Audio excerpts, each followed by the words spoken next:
Hello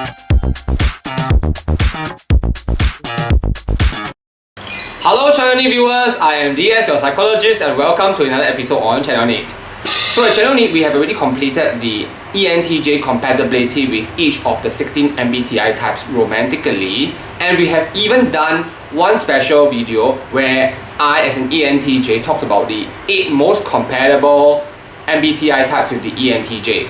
So in the video where I talk about the 8 most compatible MBTI types with the ENTJ, I ranked the ISFJ as number 1 and the INTJ as number 2. Of course, times have already changed, so the ENTJ is always in a review, reflection and renewal process. These 2 MBTI types may not be in my most favorite list anymore.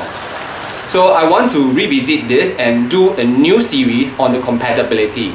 So for this series, I'm going to do it slightly differently. I am going to discuss and describe some of my personal intimate experiences with the MBTI types that I've actually dated in my lifespan.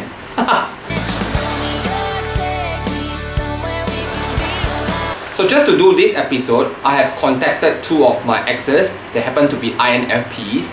So yeah, I'm going to do an INFP ENTJ episode today. And they have provided me with additional information very gracefully. I think we all have matured along the way. So yes, INFP with the ENTJ. In my entire life, I think I've at least dated 2 INFPs, but a lot of the people that I have actually dated, I don't consider them significant. For the ENTJ, if you have a relationship that's like only at 3 weeks or even 2 months, that's not considered important or even significant.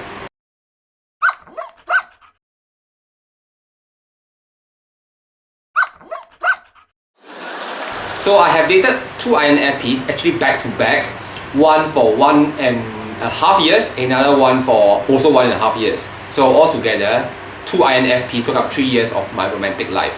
So in this episode, I'm going to revisit and describe my personal experiences with the INFP. So if you have dated an INFP before, then maybe you can also share in your comment section whether this resonates with you, whether your INFP that you have dated or you are dating also behaves the same way, regardless of whether you are an ENTJ. Otherwise, hopefully this video can also give you an idea what to expect when dating an INFP. So a point to note though, I have dated 2 INFPs.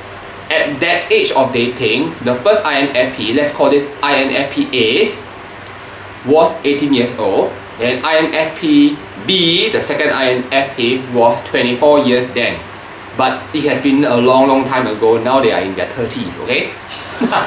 So definitely my personal experiences may resonate more with people who are dating younger INFPs. For people who are already dating more mature INFPs, you may definitely have a totally different experience. Since I have 2 experiences, definitely I can draw parallels between INFPs. So I have actually compiled a list of similarities of the INFP. First, the INFP is not hard to get. The INFP doesn't really play hard to get. So if they like you, things can actually go very fast, and I think within maybe 1 week or so, we have already confirmed our interest in each other, and then we have become a couple. So things can actually move very fast with an INFP. So on top of that, the ENTJ is an extrovert and wants things to move very quickly. So definitely the ENTJ-INFP relationship, when it's mutual, can really go very fast. So when I mean that things are going very fast, it's really in all different aspects. Very soon after confirmation, they will start to introduce you to their friends. It's as if they are very open about introducing you as the boyfriend. This in particular is something that I liked a lot because it's a very stable, secure type of a feeling. If you wanna be my lover, you gotta get with my friends. So there may be some MBTI types who want to be very careful, like let's just take a look, let's observe more before I introduce you to my friends, just to be safe in case it doesn't work out, you know, that kind of thing. The INFP doesn't think this way. Very soon I'm really overwhelmed because I'm meeting so many of the INFP's friends. So we can go karaoke together, and we start to become like a family. It's very fast. Personally, I find that the INFPs are very interesting. So the INFP does seem to be very idealistic and living in a world of their own. They can be a little bit rebellious. All these are very attractive characteristics for the ENTJ. One thing I like about INFPs that I find consistent in the two INFPs that I've dated is that they take initiative because they know exactly what they want. They have direction. So they can tell you, okay, I want to go this place, I want to watch this movie. Generally, the ENTJ just pays for it. The INFPs decides everything. They don't even allow the ENTJ to choose. Even if it's like making a choice, they have already known what choice they want already. They're just giving you the alternatives and directing you to make the choice for them. So talking about which, this is definitely a quality that I like, because indecision is something that is very frustrating for the ENTJ, because I can take leadership, but it doesn't seem as if it is our relationship.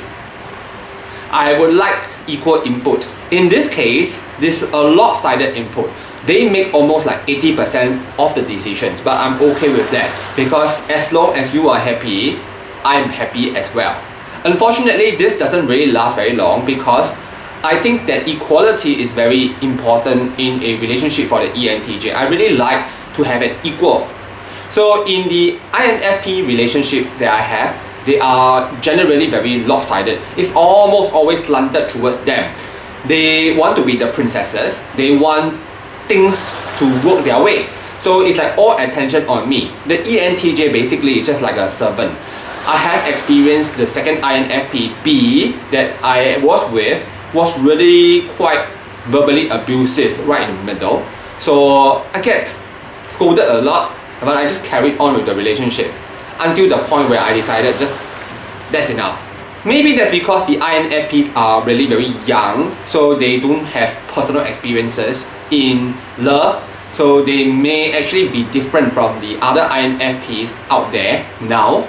So that I wouldn't know, but I hope that all of us have grown up in the process, already grown too old. So my two exes are already very happily attached at the moment, so I really wish them well. Even though for both of the relationships I actually was the one who initiated the breakup, I think there is no bad blood at all. So we are still in talking terms. However, I think the problem with the ENTJ INFP relationship for me is that it's almost always them. It's all about them. I am invisible in the relationship. So it's almost as if they can replace me with any other MBTI type. It's the same thing. It's all about the INFP. Initially with the whirlwind type of romance, it really catches on very fast. It's fun. However, over time, it's very draining for the ENTJ, because I think the ENTJ is always seeking for equality in a relationship. So if I have to lead a relationship for a very long time, it also drains me out. So it is best to have another person who can actually flip-flop this kind of a role. So at the beginning, the INFP is doing this very well. They take the lead on, but then the lead goes on with them. So in very simple terms, I love you, I want to be loved back as well. So I hope that INFPs can actually get to know this a little bit more if you are really dating the ENTJ, because the ENTJ does sometimes feel left out. So okay, as spoken, I hope that my personal experiences with the INFP does help you to know a little bit more about the INFP in a relationship, especially in relationship with the ENTJ and whether they are suitable. I think generally an INFP and an ENTJ can click in a relationship, but they have a lot of struggles in the long run because the relationship is lopsided, is slanted towards the INFP. But of course, I only have 2 data points, and that is with INFPs that are quite young. So viewers, we are now in the community. I really would like you to help comment below if you have a relationship with the INFP or if you are an INFP yourself, so that people can actually learn about relationships with the INFP regardless of which MBTI type they are, so we can actually have a relationship that lasts longer, because now we understand each other more. Unfortunately, I do not have real relationships with all the MBTI types, but I'll try to recollect. I definitely have a lot of encounters. I just have to go and figure out who is who, okay? So down the road, there will be more MBTI compatibilities again. And if you have not subscribed, do consider subscribing so that we can bring you more ENTJ, MBTI and fun stuff. Okay, I'm going to sign off for today and I'll see you in our next episode. Bye!